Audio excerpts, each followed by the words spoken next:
I'm going to show you how to edit a few individual assignment due dates, just so you can see how to do that in case you don't need to look at that in a whole list and you just want to edit one particular assignment.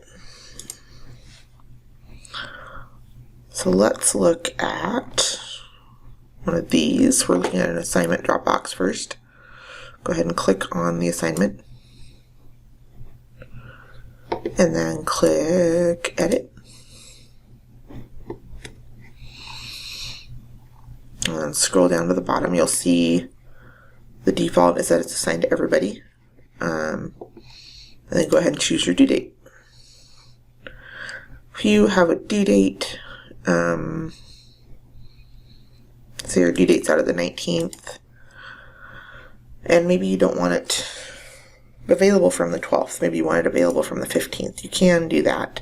I usually leave this one blank. So I usually just have it available when it opens, when the week opens.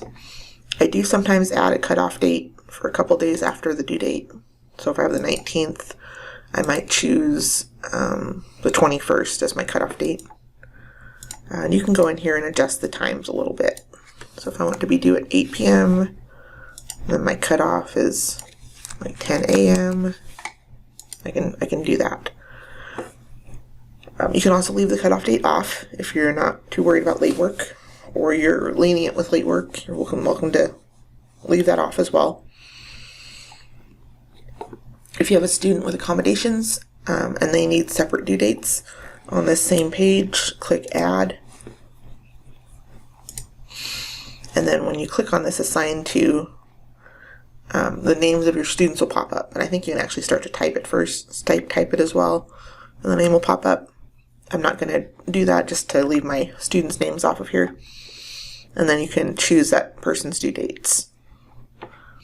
And when you're done, go ahead and hit Save, or Save and Publish if you're ready to publish the assignment, if it's not published yet.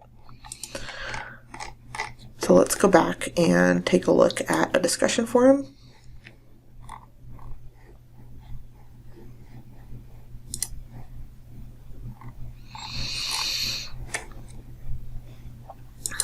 Click on the discussion forum, and then rather than having an edit button up here, we have these three dots.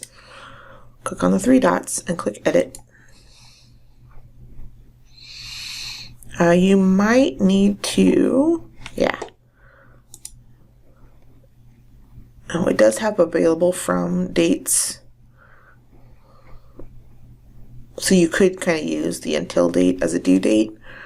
But if you have a graded discussion, then you actually have that normal due date box that the assignment had. So again, choose your due date, choose your available from date, or the cutoff date if you need to. I don't use these a lot. And then if you have a student with accommodations, you click Add and click Add and add that student's name or select it from the drop down that pops up. When you're done, click Save, or Save and Publish. And then finally, let's take a look at a quiz.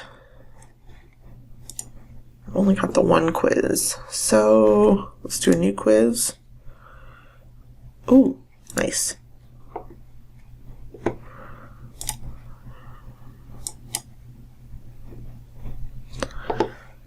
And then the first thing that pops up when you create a new quiz is the details, so that includes the due dates. You can set that right here when you're starting your course. So again, choose your due date to assign to everybody, and then if you have someone with accommodations, add them in the next box. And you can do that again if you need to. You can add a third box. And then click Save. I would click Save and then click Build. So once you're done with all of these details, make sure you save it. It'll stay on this page, and then click Build so you can add your questions. This is a new quiz. It'll be a little different for a classic quiz. But the due dates should be similar. And that's it. If you have questions, of course, you know where to find me.